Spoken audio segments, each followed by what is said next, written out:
वालेकुम class class 10th hope so कि आपने अपनी लास्ट 3 एप्लीकेशंस कर ली होंगी। अब हम नेक्स्ट 3 एप्लीकेशंस की तरफ मूव करेंगे, जिसमें हमारे पास सबसे पहली जो एप्लीकेशन आ रही है वो है समुद्री पानी में कन्वेक्शन और आबी हयात।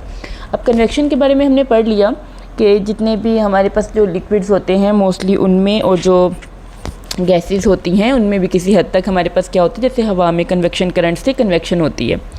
अब समुद्री पानी में कन्वेक्शन, इससे पहले हमने ग्लाइडिंग के बारे में पढ़ा था, इसके अलावा समुद्री हवाएं और जो ज़मीनी हवाएं चलती हैं उन सब के बारे में पढ़ लिया।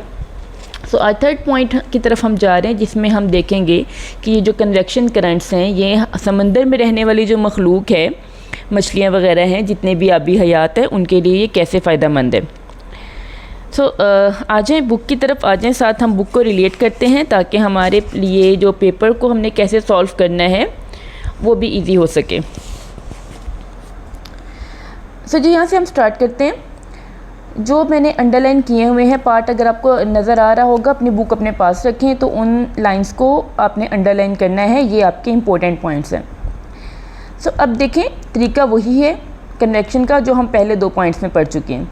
क्या हुआ, सूरज की वजह से जो समंदर की सतह का ऊपर वाला पानी है वो क्या होगा, गर्म होगा, और गर्म होने की वजह से वो हल्का होकर कहाँ जाएगा, ऊपर। और जबकि जो नीचे वाला पानी है वो ठंडा है, और ठंडा पानी क्या होता है, भारी। तो अब दोनों टेम्परेचर्स का फ़र्क आ गया, एक ऊपर वाला हल्का पानी हो गया और नीचे वाला क्या हो गया, भारी पानी। अब इन फ़र्क की वजह से हमारे पास समंदर में क्या बनते हैं, कन्वेक्शन करंट्स, और इन कन्वेक्शन करंट की वजह से पानी की मूवमेंट शुरू हो जाती है ऊपर और नीचे की तरफ। अब ये समुद्री हयात या फिशेस वगैरह के लिए कैसे फ़ायदेमंद है। अब देखें बेटे कि जो ऑक्सीजन होती है वो ऊपर मौजूद है, पानी की सतह पर मौजूद है, जबकि जो फिशेस वगैरह हैं और जितने भी आबी हयात हैं वो कहाँ पर हैं, नीचे। इसके अलावा कुछ आबी हयात समंदर को अगर हम स्टडी करें ना तो समंदर की मुख्तलिफ लेयर्स हैं, और हर लेयर में रहने वाले जो सी एनिमल्स हैं वो भी डिफरेंट हैं। कुछ एनिमल्स हैं जो कि ऊपर वाली अबव सरफेस पे रहते हैं, और बहुत नीचे जो उनसे बड़े एनिमल्स हैं वो बहुत नीचे वाली सतह पे रहते हैं। इसी तरह जो सी प्लांट्स होते हैं वो भी नीचे होते हैं, सबसे नीचे वाली सतह पर। अब क्या चक्कर है, चक्कर ये है कि ज़मीन के समंदर के अंदर जो खुराक मौजूद है वो ऊपर वाली सतह पे जो एनिमल्स रहते हैं उनको भी चाहिए होती है, और जो ऊपर वाली सतह पे ऑक्सीजन मौजूद है वो जो सबसे नीचे वाली गहराई में जानवर और प्लांट्स हैं उनको भी चाहिए।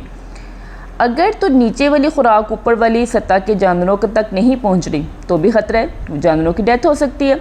जबकि जो ऊपर वाली ऑक्सीजन है वो नीचे वाले जानवरों और पौधों तक ना पहुंचे तब भी ख़तरा है, उनकी भी ऑक्सीजन के बगैर डेथ हो सकती है। तो चक्कर ये चलता है कि जब ऊपर वाला पानी गर्म हुआ, हल्का हो गया, और फिर उसकी जगह पे जो नीचे वाला पानी है वो भारी होकर मूवमेंट उनकी शुरू हो गई। अच्छा जी, इस तरह से क्या होगा, जो ऑक्सीजन सतह पर मौजूद है वो कहाँ चलेगी, गहराइयों में, और नीचे जो ग़ज़ाई अज्जा मौजूद थे वो क्या हो गए, ऊपर की तरफ आ गए। ये अमल समुद्री जानवरों और पौधों की बका यानी कि ज़िंदगी के लिए नहायत ज़रूरी है। अच्छा, इसी तरह क्या हुआ जो हमने पहले डिस्कस कर लिया, गहराइयों में ऑक्सीजन और ग़ज़ा मुनासिब मिक़दार में दस्तयाब रहती है। अगर ये कन्वेक्शन करंट ना हो तो क्या हो बेटे, ऊपर वाली जो ऑक्सीजन थी वो कभी भी नीचे की तरफ मूव ना कर सके, तो नीचे ऑक्सीजन की क्या हो जाए, कमी, और इसी तरह ऊपर वाले जो सतह वाले जानवर हैं उन तक वो ग़ज़ाई अज्जा ना पहुँच सके और उनके लिए भी मुश्किल हो जाए, और इस तरह से सूर्य का सारा आबी निज़ाम जो उनसे है वो तबाह हो जाएगा। नेक्स्ट मोस्ट इम्पोर्टेंट, बहुत ज़्यादा इम्पोर्टेंट है, इसको अच्छी तरह से आप इस पे निशान लगाएं, इस पे लिख भी लीजिएगा, मोस्ट इंपॉर्टेंट। और यहाँ पे मैंने एक क्वेश्चन लिखा है जो कि आप सब भी लिखेंगे, इंग्लिश में हम लिखेंगे what do you mean by convection currents, and in Urdu आप लोग इसको लिखेंगे कन्वेक्शन करंट से क्या मुराद है। और ये मेन सिस्टम होता है जिसके ज़रिए हमारे सर्दियों में कमरे गर्म होते हैं, और अगर हम अब गर्मी में हैं तो हम लोगों ने AC वगैरह या फ़ैन लगाए हुए जिसके ज़रिए हमारे कमरे ठंडे हो रहे हैं। अब ये हो रहा क्या है, देखिए, सर्दियों में जब हमने कमरों को गर्म करना है तो उसके लिए हम क्या करते हैं, हीटर वगैरह को ऑन करते हैं। जब हीटर ऑन किया तो हीटर के करीब जो हवा थी वो क्या हुई, गर्म होकर वो हवा क्या होगी, हल्की होने की वजह से वो किधर को जाएगी, ऊपर। अब जब वो हवा चली गई ऊपर तो उसकी जगह खाली होगी ना, उसकी जगह लेने के लिए क्या होगी, उसकी जो इर्द गिर्द की जो ठंडी हवा थी वो उस खाली हवा की जगह लेन कवर करने के लिए उसकी तरफ आ जाएगी। अब वो उसकी तरफ आएगी, वहाँ पे क्या मौजूद था, हीटर। हीटर की वजह से वो भी हवा गर्म होगी और वो भी कहाँ को चली जाएगी, हल्की होकर ऊपर। इसी तरह से चक्कर चलता रहता है और इसी को हम क्या बोलते हैं, कन्वेक्शन करंट। एक दफ़ा स्टडी कर लेते हैं। सर्दियों में कमरों को गर्म करने के लिए अक्सर गैस हीटर इस्तेमाल किया जाता है। जब हीटर ऑन किया तो उसने क्या किया, अपने करीब की हवा को गर्म कर दिया। अब ये गर्म हवा क्या होगी, हल्की हुई और कहाँ को चलेगी, ऊपर छत की तरफ। अब जैसे ही वो हवा ऊपर की तरफ जाती है तो जो इर्द गिर्द की ठंडी और भारी हवा थी वो नीचे आकर उसकी जगह ले लेती है। इसी अमल को हम क्या कहते हैं, कन्वेक्शन करंट। गर्मियों में अभी जैसे गर्मी है, AC लगे होंगे, एयर कूलर्स होंगे आपके रूम्स में, तो वहाँ पर भी यही चक्कर हो रहा है। एयर कंडीशन जो उनसे वो कमरे को ठंडा करता है। ठंडा कैसे करते हैं, वो ठंडी हवा को पूरे कमरे में फैला देता है और गर्म हवा को कहाँ जाने देता है, ऊपर। गर्म हवा ऑटोमेटिकली हल्की होती है ना, तो वो कहाँ चली जाएगी, ऊपर। ऊपर चली गई और ऊपर उस एयर कंडीशनर ने उसको दोबारा से क्या कर दिया, ठंडा। और ठंडा होने के बाद वो हैवी होकर कहाँ आ गई, नीचे। इसी तरह से ये हवा का चक्कर चलता रहता है और पूरा कमरा जो सा होता है उसमें ठंडी हवा फैल जाती है और आहिस्ता आहिस्ता उस पूरे कमरे का टेम्परेचर एक जैसा हो जाता है। यानी कि सर्दियों में हीटर की वजह से कमरे का टेम्परेचर गर्म हो जाता है और गर्मियों में AC की वजह से जो हवा को बार बार ठंडा करके हैवी करके नीचे की तरफ भेज रहा है और गर्म हवा ऊपर जाकर उससे ठंडी हो रही है, वो उसकी वजह से क्या होता है, कमरे के टेम्परेचर नॉर्मल यानी कि ठंडा हो जाता है। अच्छा जी, और बाज़ औक़ात बगैर पंखे के भी कमरा ठंडा होने लगता है, क्योंकि कन्वेक्शन, यानी कि ज़रूरी नहीं कि आपने एयर कंडीशनर के साथ पंखा लगाया हो। अक्सर जब हम AC वगैरह चलाते हैं तो हम फ़ैन को ऑफ़ कर देते हैं, क्योंकि ऑटोमेटिकली आपको हवा को मूवमेंट करवाने की ज़रूरत नहीं है। हवा खुद ही हल्की होकर ऊपर जा रही है, भारी होकर ठंडी होकर नीचे आ रही है। तो पंखा ना भी लगाएं तो फिर भी हवा आपकी बिल्कुल ठंडी हो जाती है।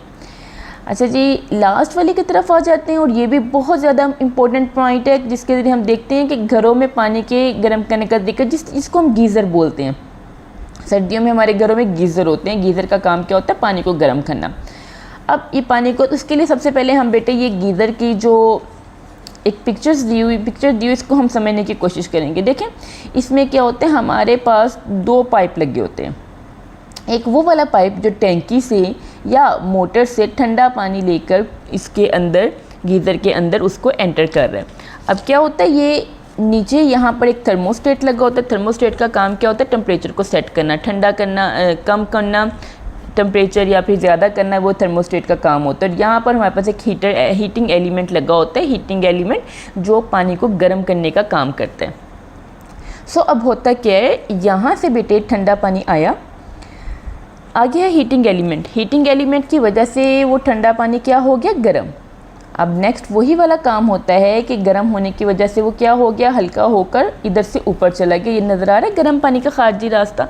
गर्म होने की वजह से वो वहाँ से ऊपर की तरफ चला गया और वो जो गर्म पानी की टूटियाँ हैं, जब भी कोई उसको ओपन करेगा तो वहाँ से वो गर्म पानी उस तक पहुँच जाएगा। जबकि अब वो गर्म पानी ऊपर चला गया, उसकी जगह खाली हो गई। उसकी जगह कवर करने के लिए क्या होगा, वही ठंडा पानी दोबारा से नीचे आ जाएगा। आज हम इसको स्टडी करते हैं। ज़्यादातर घरों में गर्म पानी स्टोरेज टैंक वाटर हीटर के जरिए फ्राहम किया जाता है। सिस्टम इस तरह काम करता है कि ठंडा पानी पाइपों के जरिए घरों में दाखिल हो गया, वहाँ से वो किस में चला गया, 2 पार्ट्स में चला गया। एक किसके लिए, ठंडे पानी के लिए, और दूसरा किसके लिए, वाटर हीटर में जाने के लिए, वाटर हीटर के अंदर के लिए। अब वाटर हीटर के अंदर ठंडा पानी सिस्टम की किस्म के मुताबिक इलेक्ट्रिक हीटिंग एलिमेंट या, अच्छा ये क्या चक्कर है। देखिए बेटे, गीज़र जोन से ना वो 2 तरह के होते हैं। एक बिजली से चलने वाला होता है और एक कौन सा होता है, गैस से चलने वाला। अगर जो गैस से चलने वाला होता है वहाँ पे आग लगाई जाती है गैस की मदद से, तो गैस बर्नर का जिक्र किया गया। जबकि जो बिजली से चलने वाले हैं वहाँ पे इलेक्ट्रिक हीटिंग एलिमेंट मौजूद होता है।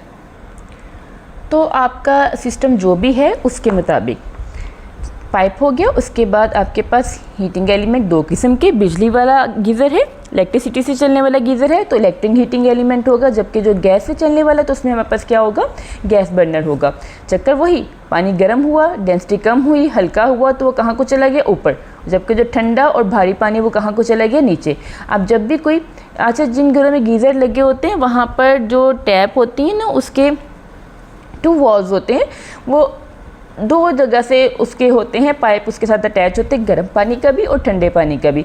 जब कोई शख्स गर्म पानी का नल खोलता है तो टैंक के ऊपर मौजूद गर्म पानी को आसानी से बाहर आ जाता है और फिर उसकी जगह ठंडा पानी दाखिल हो जाता है और वो ठंडा पानी ऊपर चला गया, दोबारा से क्या होगा, गर्म।